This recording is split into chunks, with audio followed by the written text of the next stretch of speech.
Hi, my name is Ken. Today I'm going to be showing you how to measure and mark a head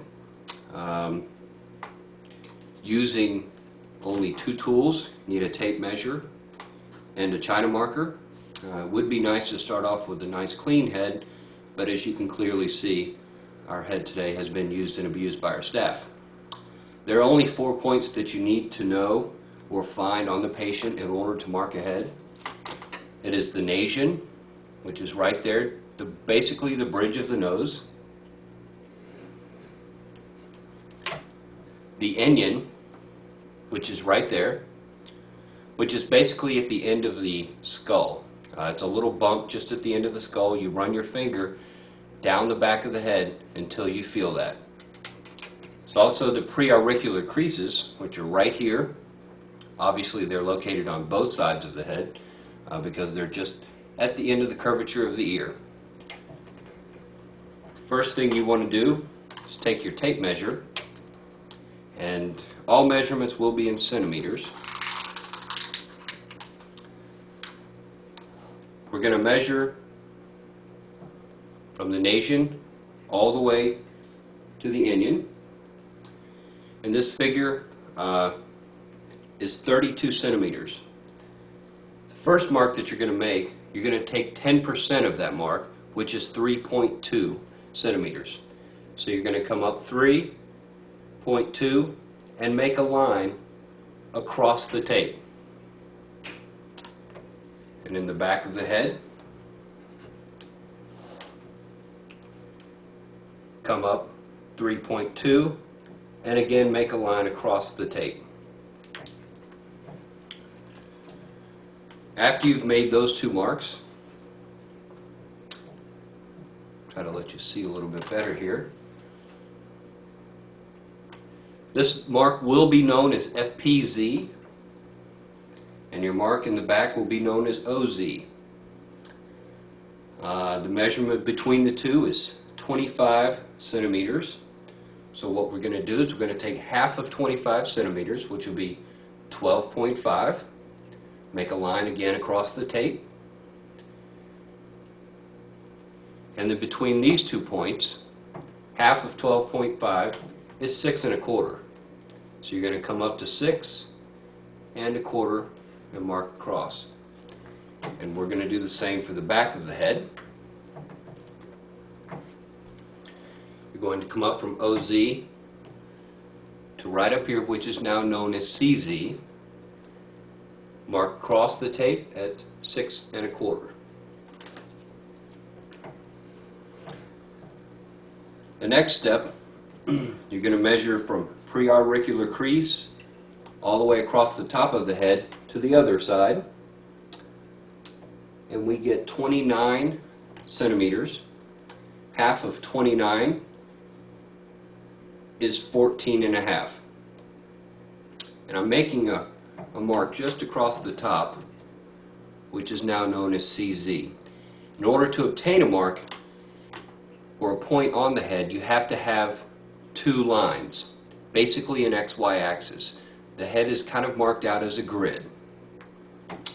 After we've made our mark up there, and we've remembered that it is 29 centimeters from preauricular crease to preauricular crease, place our tape again at the crease, and we take 10% of 29, which is 2.9, and we come up and we make a mark. That mark is generally always going to be just above the ear. And we're going to do the same for the other side.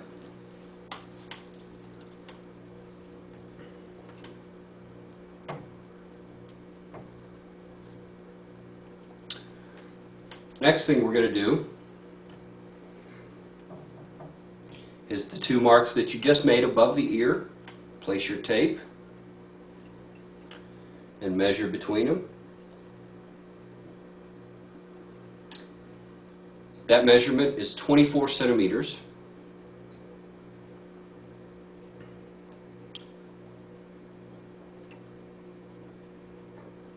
And it should coincide with the line that you've already made on the top of the head, which is CZ. You're going to take the measurement between here and CZ, which is going to be 12 centimeters, and you're going to make a mark half of that, which will be 6, right across there. We're going to do the other side. Half of 12 again is 6.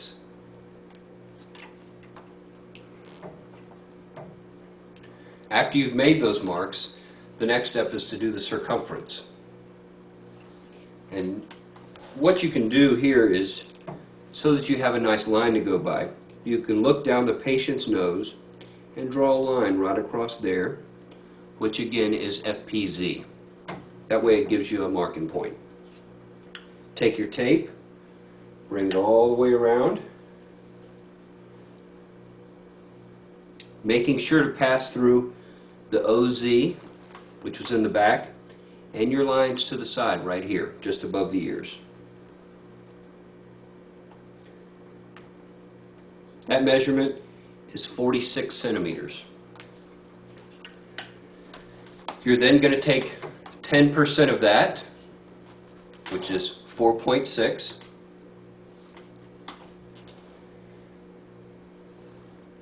half of 4.6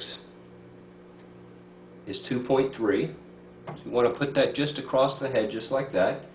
You're going to make a mark right here at 4.6 and a mark right here at 0.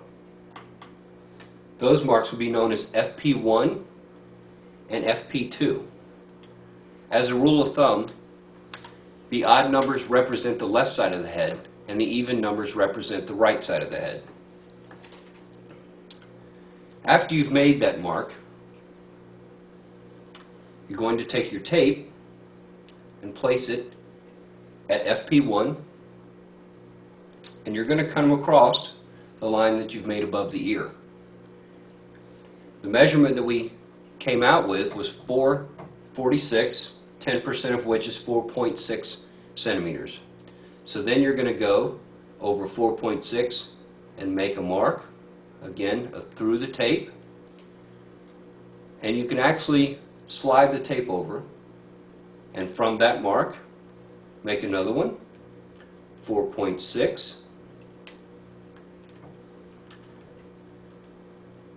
And again, 4.6. And back here, 4.6.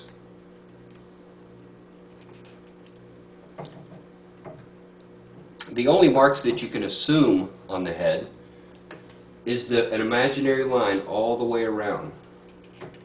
And what you can do in order to make sure that your lines are accurate and straight is you can take the tape measure and place it halfway around the head, or as far as your hands will reach. Make a line just below the tape or just above. The key is to be consistent. Don't go below the tape here and above the tape here. Keep it the same. Below the tape, below the tape. And what you're doing is you're crossing those lines that you've just drawn, just like so. Now you end up with your XY axis. And we're going to do the other side.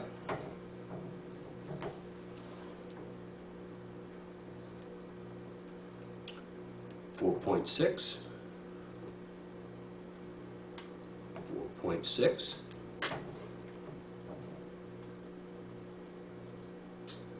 4.6, and again 4.6. You want to do the same again. Take your tape, place it, and make your cross marks.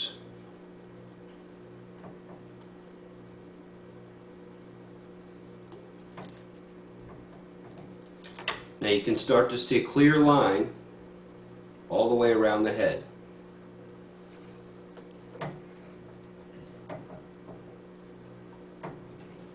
The next step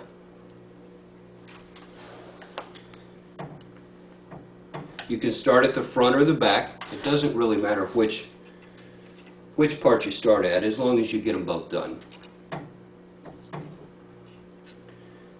Now at your cross point here, you're going to place the tape making sure to pass through this line right up here, which will become FZ, and all the way around to the other side.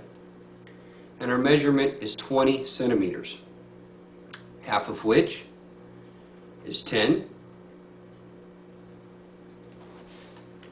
And then between these 2 points right here, half of 10 is 5.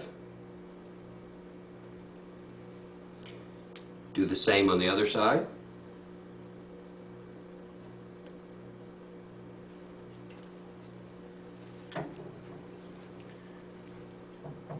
Now we move to the back of the head. You have your points here just behind the ears. Those are T5 and T6.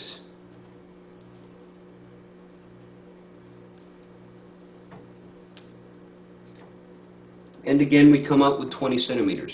Your measurements are not always going to be the same at the front of the head and the back of the head. Half of which is 10. And then between these 2 points, half of that is 5. And again, on the other side.